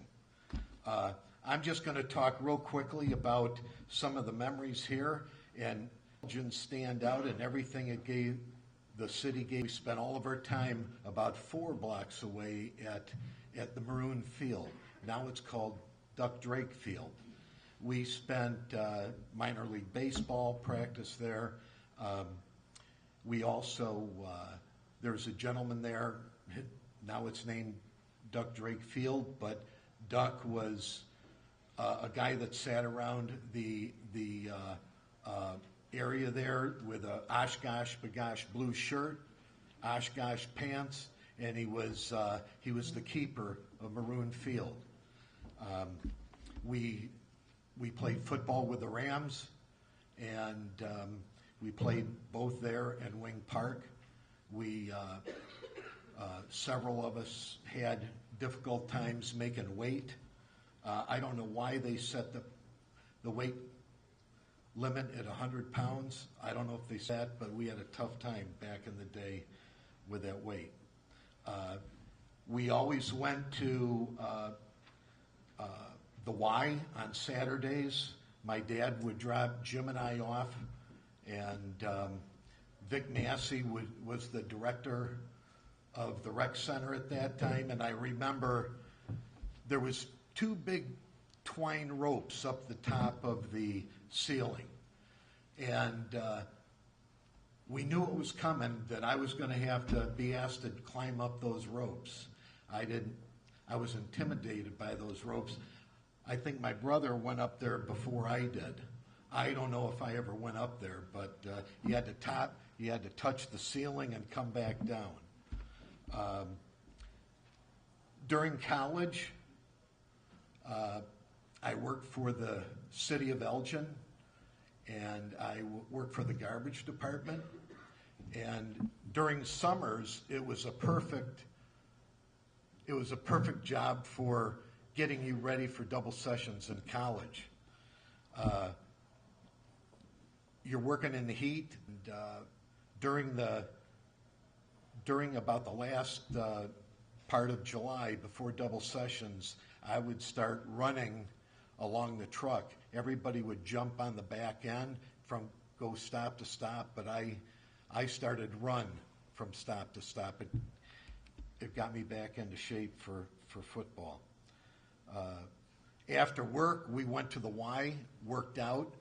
here's this guy that was an inspiration to us, a guy named Brian Oldfield. He was a Olympian. He was a intimidating figure, and he was a shot put guy, unbelievable guy. But we sat there and watched him pump iron. It was unbelievable to see this guy pump iron. The coaches, you know, everybody talked about their coaches. We had three great coaches right at the same time in the 60s and 70s. Bill Chesborough for basketball, Dick Stevens for football, and Irv Johnson for wrestling. And I was very there was also one other guy that in wrestling, his name was Jack Taboda. He wrestled at Iowa State, wrestled with Dan Gable. He came in as an assistant coach for us, and he was unbelievable. So between Irv and him, it was just great coaching.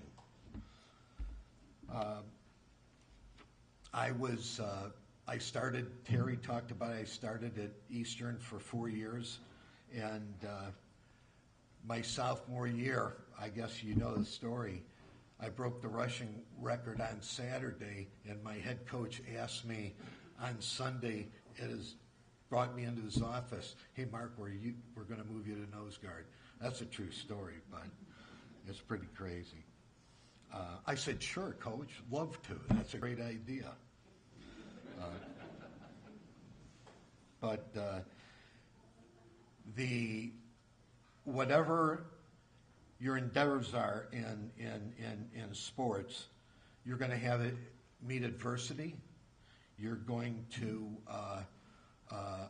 have to meet that head on, and don't let anybody tell you that you can't do something. If you want it, work for it, and it'll pay off.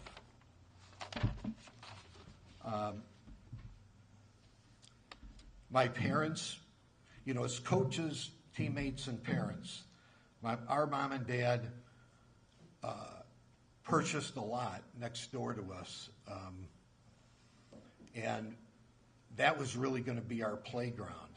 So it started with a sand lot, and then he built a hitting cage out of 6 by. If it was wet during the or we had a rain out, we'd have batting practice in that batting cage.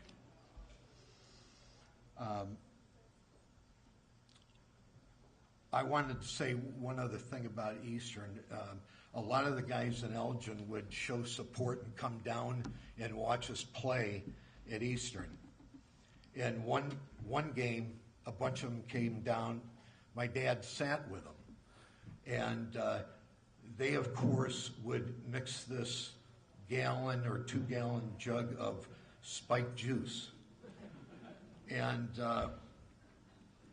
after the game, I had a good game. After the game, Dad came around the back of the stadium, came inside, and he was a little loopy, a little wobbly.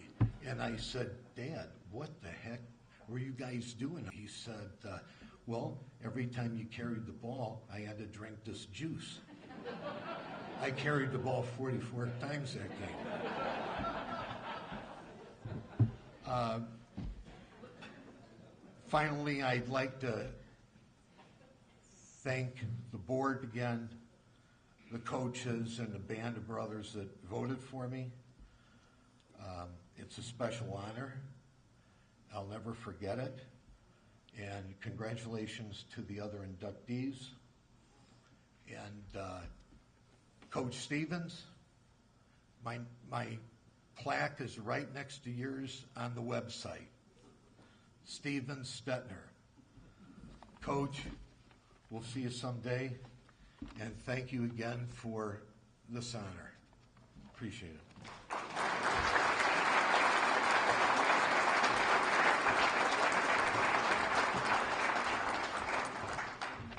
Okay, I promise I won't be long, but I do have to say a few things. First off, my good buddy, Coach Salisbury. Everybody wants softball players. They want to know their names. So I'm going to mention them, and please, girls, stand up. Christina Chase. Jennifer Kiefer Gum. Tanisha Ledbetter. Heather McAdoo McGowan. Katie Mysek Egger. Jennifer Parks Wilmot. Cindy Stutz. Karen Traub. I think that's all of you, correct? And Coach Salisbury again. Thank you. Okay, I'll be brief, but I need to say a few things. This is my last year as president, so I want a little from the heartfelt. I want to give you, I promise you it won't be long, but I want to say a few things to you. This is one of the highlights of our year, every year, with the Hall of Fame. And I know it's long, but it's a once-in-a-lifetime thing for so many people and so many outstanding people that are here tonight. The backdrop's going to stay there for 15, 20 minutes after the banquet for anybody that needs to take some more pictures. With our inductees tonight, 9 in the Hall of Fame. You can look at them all the time. He's done a great job with it 2 years ago. And this year, we have a brand new website. Rachel, please stand and take a bow. All the work that she put into our website this year for all of you. I need to thank all the members of this organization. 290 of you this year were members. If you take a look at your program, you'll see the donations that people have made so we can continue to do what we've been doing for the last 44 years. Your names are in that book. Thank you, thank you, thank you. Without these donations, we would not be able to do what we do. And once again, they're there. Our golf outing, Carrie O'Connor, where are you at? Carrie's in charge of our golf outing, does a fantastic job. Take a bow, Carrie. It's always the second Monday in September at the Elgin Country Club. It's a fantastic day. To the board of directors, thank you for everything you've done for me over the last 3 years. Thank you for all the things that you do as a volunteer group, year in and year out, to keep this organization going. I was fortunate to be involved with basketball and talk to numerous people throughout the state of Illinois, being on the board of directors. Nobody does what the city of Elgin does. Nobody gives out the scholarship money that the city of Elgin does. So be thankful and appreciative of what you're able to get year in and year out with this organization. Tonight, we have people, this is incredible, putting this banquet together. We have people from Wisconsin. We have people from Minnesota. We have people from Colorado. We have people from Washington, Oregon, California, Arizona, Texas, Georgia, Florida, up the East Coast. Every single one of you is an Elgin person. Every single one of you, once you're an Elginite, you're always an Elginite. Please, like you heard tonight, what you saw tonight, ticket to this banquet. I don't know anywhere else you can do anything like that, and you're able to donate to our scholarship fund. Please consider that. Rachel and her crew has made it so easy for anybody to join now. The back of the program, if you like to mail it in, you can mail it in. There's a QR code on the back. All you have to do is touch it, make it work, take your picture, go from there. You can also go to our website and hit the button there for a donation. All of our memberships after tonight will be going toward 2024. So we love to be able to go over 300 members next year. And we can do it in this room because there's so many successful people in here. And as I said before, once you're an Elginite, I don't care where you live in this country, you're always going to be an Elginite. So don't forget about where you came from. Don't forget about us people that are still in the area trying to keep this thing afloat and making this the best organization in the state of Illinois. We need your memberships. We need your donations. Those are not souvenirs, okay? We need to keep those. So I'm going to get yelled at by Pat Barnhart and his crew if those are missing. So please leave the knickknacks there, the decorations there. We don't want to lose them. I thank everybody for coming tonight. Drive home safely, but We have 3 pictures to take. I mentioned it earlier. I'm going to mention it one more time. The first picture is the 3 Lifetime Achievement recipients that are with us tonight. Please come over here by Bruce. You'll be the first ones up there. Secondly, and I'll have my mic ready, all the Vic Massie people, okay, that are here tonight and our new inductee, Vic Massie recipient. And last but not least, all of our inductees plus our new inductees this year for a picture over here by the backdrop. Thank you, everybody. Hope you had a great